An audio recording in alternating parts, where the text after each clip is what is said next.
phone. Many people have headphones on or have their eyes glued to their screen. I catch myself doing it all the time. We are all very guilty of it. This isn't always a bad thing. Someone might be making an important call or searching something that they need to know about. Phones are so useful and can be used anytime, any place. But I believe there's a line between phones being useful and phones being addictive. To be thinking about the implications and usage of the technology surrounding us. This Netflix series sets up a dystopian future of a world with extreme technologies that we have not discovered yet. All episodes are completely different as they are all directed, produced, and acted by separate people.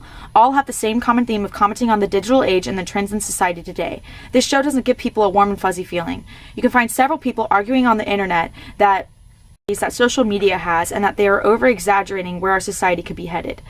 To me, this way of thinking is the easy way out. People growing up in the digital age should watch this show because it will open up their eyes to the truth of our society and where it could possibly be headed. Although it causes an unsettling feeling, Black Mirror reflects many truths today that we should acknowledge. The most obvious one is the technology that exists in the show compared to the technology now. In the episode Nosedive, the society values rankings over anything. Everyone looks at each other and can see their overall ranking. Every interaction has a goal of a good rating because if you are rated low, you are pretty much casted out of society. Although this extreme doesn't exist in our society, Uber drivers mimic the same ranking system. They try to have nice interactions with the people they are driving so that others can be more comfortable with them driving them places.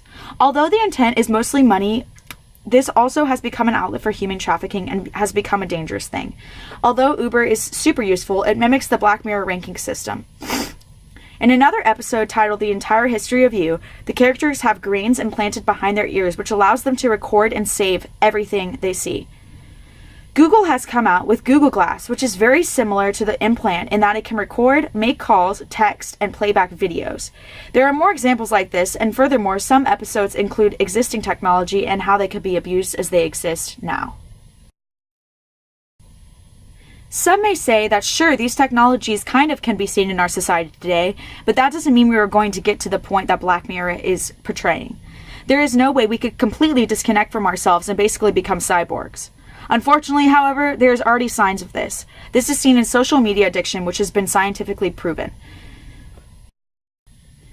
Medical professor Robert Lustig says that technology is not a drug, but it might as well be. It works the same way, it has the same results.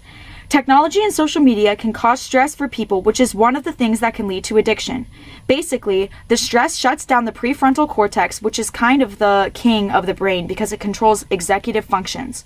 One of the things it controls is the amount of dopamine our brain can have, which controls how much pleasure we have. When the brain gets used to a high level of dopamine caused by social media and useful technology, it has the same effect of drugs, where we become addicted to Instagram, Twitter, Facebook, etc. Soon enough, we almost live off that high and kind of stop getting high off of life. In conclusion, young adults of my generation should watch the show Black Mirror because it provides an in-depth examination of technology that can make us think about the lives we live as social media addicts. It brings to light the ethics of emerging technology. Although some say it is too dark and negative, each episode has an important lesson behind it that makes people think about why we spend so much time on our technology. Young adults should be thinking about the measures that we need to be taking with growing technology because it could shape our future.